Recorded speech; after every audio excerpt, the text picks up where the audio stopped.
As outrage grows over allegations that New York Governor Andrew Cuomo and his administration covered up the true scope of COVID deaths in nursing homes, the governor is now blaming in part misinformation, saying he didn't confront that misinformation aggressively enough. Well, this as calls ramp up for a full investigation into Cuomo's handling of the crisis.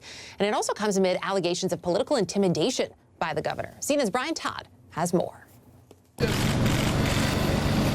Andrew Cuomo's latest political battle has gotten intensely personal, with new accusations of intimidation against the New York governor. That's classic Andrew Cuomo. A lot of people in New York State have received those phone calls. You know, the bullying is nothing new. The threats, the belittling, the demand that someone change their statement right that moment, many, many times I've heard that, and I know a lot of other people in this state have heard that.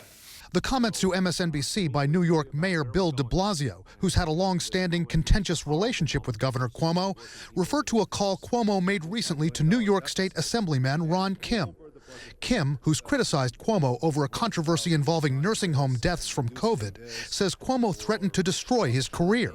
Berating, yelling, and threatening that I have to issue a statement that invalidated what I heard. He asked me to lie to cover up for his staff, and this was done in front of my family. He called me. My wife was right next to me. I was right about to bathe my kids, and it really just put my family and my wife into shock and trauma. Cuomo's office tells CNN Kim is lying about the conversation, that there was never a threat to destroy anyone. Cuomo and his aides say Kim's accusations stem from their history. I've had my office, more than me, has had a long and hostile relationship with Assemblyman Ron Kim. This New York-style political brawl stems from backlash Cuomo is getting over his handling of the pandemic. A law enforcement official tells CNN the U.S. Attorney's Office in Brooklyn and the FBI are looking at the handling of data surrounding COVID-19 deaths in long-term care facilities in New York.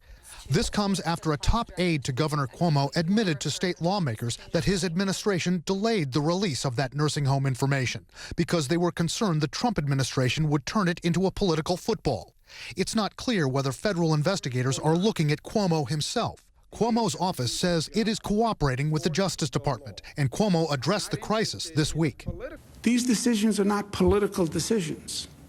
They're all made on the best information the medical professionals have at the time.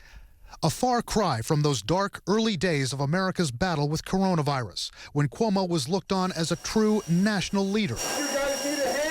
At a time few others were.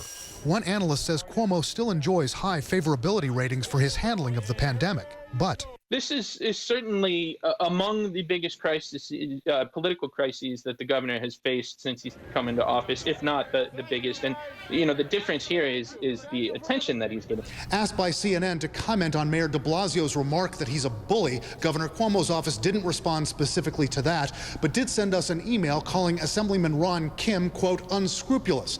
Meanwhile, some New York lawmakers are calling for Cuomo to be stripped of his expanded emergency powers. And in Washington, some Republican senators are calling on the Senate Judiciary Committee to investigate the nursing home controversy. Brian Todd, CNN, Washington. And joining me now, CNN political commentator and political anchor at New York One, Errol Lewis, and CNN legal analyst and former federal prosecutor Jennifer Rogers. Great to see you both this afternoon. So, Jen, you penned this op-ed for CNN this week, arguing Governor Cuomo and his administration's handling of the nursing home deaths really calls for a serious investigation. Tell us why.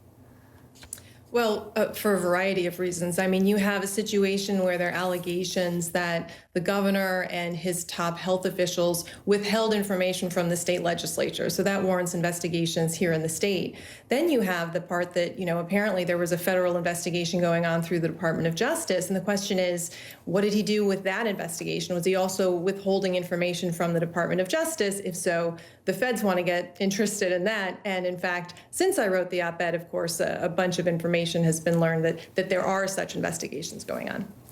As we look at where we're at, Governor Cuomo, Errol, has blamed this in part on federal policy, some early concerns about hospitals being overwhelmed in terms of the policies that were in place in New York State.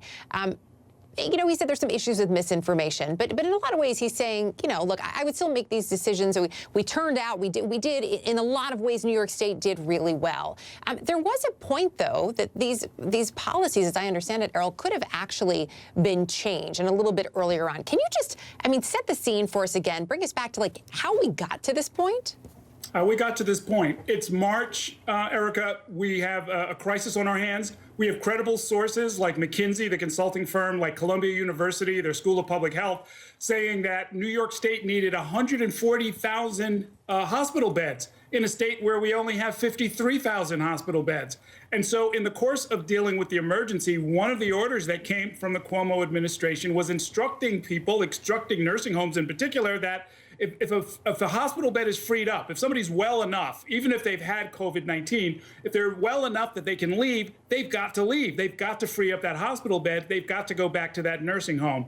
It was controversial at the time. As it turned out, we didn't need nearly that many. I think we topped out at about 20,000 hospital beds needed at any one time at the height of the pandemic. But nevertheless, that was the order. Now, by the time it was rescinded in May, you've got about 6 to 8 weeks during which this policy was in effect. And that's really what this fight is all about. Should those people have been sent back to nursing homes? Could it have been avoided? And most importantly, at this point, why didn't the state simply fess up and give up the information about what was happening so that people could make better decisions about their loved ones and about state policy?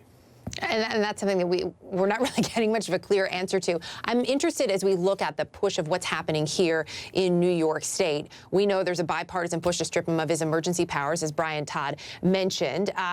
Democrats, you know, really very vocal about that as well, including a state senator who was on with us on CNN earlier today. The other thing, though, as we look at this is, okay, let's say those emergency powers are stripped, Jennifer. So what does that actually change? I mean, does Governor Cuomo still need those emergency powers at this point in the pandemic? Well, he might. I mean, the benefit of emergency powers is the ability to act quickly. Legislatures don't move that quickly. You have to draft bills, they have to get together, they go through committee, they have to negotiate and debate. The governor can move much more quickly with executive orders, and the emergency powers gives him the ability to do that. You know, where we are in the pandemic, things seem to be getting better, but certainly if I were Governor Cuomo, I would be arguing, and I think many people, even in the legislature, agree with this, that he still needs the ability to move quickly if necessary when it comes to emergency powers. So I'm not sure at the end that even the people who are furious with him about this nursing home situation are going to strip him of those powers right now until we're really out of the woods. When we look at what has a lot of people frustrated, certainly if you talk to New Yorkers and you read some of the reaction from New Yorkers online, is I think, too, really when we pull back the curtain on this, and you're seeing kind of how the sausage is made in this, and politically it is not pretty, Errol, and it raises a lot of serious questions. As I mentioned, a New York State senator was on CNN just a short time ago with my colleague Frederica Whitfield, and here's some of what she had to say. It's not acceptable to withhold information, number one, from the Department of Justice for any political reasons.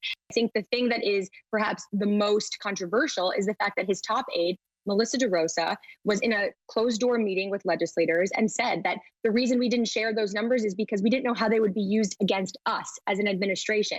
That is incredibly troubling to hear. Why? Because 15,000 lives were lost. It's true, Errol. That's not sitting well, understandably. No, that's right, and it should.